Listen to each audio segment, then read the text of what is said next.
COVID-19 gave rise to many films being shot in a lot more confined setting. Nevertheless, directors and writers made a lot out of what they had to work with and produced masterpieces for the Toronto International Film Festival. Spatially confined movies are nothing new, as they are a niche in and of themselves. Many films such as The Breakfast Club that were shot in this style went on to become instant classics. Sanctuary, The Menu, and Biosphere submitted to the 2022 TIFF fit this mold and distinguished themselves as unforgettable duo to their brilliant double performances. First, there was Sanctuary, a movie centered completely around two characters, Abbott, played by Hal Porterfield, the heir of a massive hotel chain following his dad's death, and the salaried company lawyer Rebecca, played by Margaret Qualley, paid to double as a secret dominatrix. It is themes such as these that are curiously explored, revolving around subordination, what appropriate relations are between men and women, and hierarchy.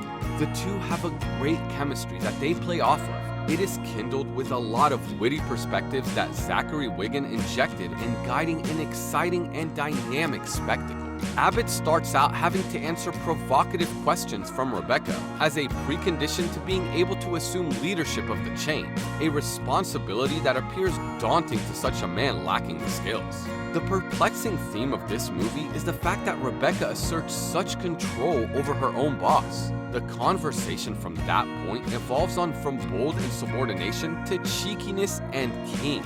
While having to be such a boss all day, the submission is something he craves. However, this new responsibility he's taking on sadly will require Abbott to take a sacrifice. He has to axe her, as such an unprofessional image isn't something he could afford. It could cost him leadership of the hotel empire. Rebecca is distraught and isn't about to forfeit all that sweet dough. Definitely not for the watch that he offers to her as a parting gift. The two both face off to try to assert themselves. With dominance being such an ever-present facet of their relationship, one cannot tell whether they are just playing again. Every time though, Abbott submits.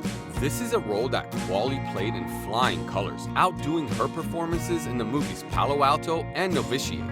Her breadth of character is magnificent and brings forth shades of personality not typically associated with women in adult professions. Both of these actors do a job well done, and they seem to be engaging in a contest to outwit one another. The Menu brought forth male and female co-stars as well. Directed by Mylod, the movie takes some overt jab at the hollowness of modern consumption and the out-of-touch upper class. In this film, Chef Slowick, played by Ray Fiennes, is cooking up something crafty for his dear guests. Yet his co-star Anya Taylor-Joy, playing Margot, smells a rat, so to speak. The film is upbeat and humorous, yet it doesn't quite make that much of a statement as much as it hopes to, try as Mylod might. The wealthy guests laud the chef despite viewing him as inferior. Among them are over-the-hill screen performer played by John Leguizamo, the disgruntled critic Jeanette McTeer, the foodie Tyler played by Nicholas Hoult, who brought the beautiful Margot along with him, the former woefully neglecting the lady in favor of his obsession. Margot made it onto the boat ride to a posh island Hawthorne. The meal goes on for the entire day. It's far more sophisticated than they bargained for. The chef has a special concoction he uses to bring the anxieties and compromising details out of his high society guests. Slowick has grown tired of being threatened, his craft disrespected, and looked down upon by hollow bigwigs, which they hardly really care to appreciate. Margot realizes he's up to something. The dynamic exchange between the two leads is a sight to be seen. They have an instant mutual understanding that no two other people in attendance do. Slowick's plans receive massive help from his team of loyal cooks. This type of role is not typical for Fiennes. This menacingly spiteful yet jubilant side of him, Slowick believes his plan to be airtight, yet he's out of luck as Margot is onto him. The film is definitely a surprise treat. In Biosphere, Mark Duplass and Sterling K. Brown delight us as the next star duo of the TIFF. As Billy, the former president, and Ray, his advisor, who believe they are the last two humans left alive. There are only a few details I can provide, as Mel Eslin's film is chock full of surprises that one has to watch develop on their own to keep the film enjoyable.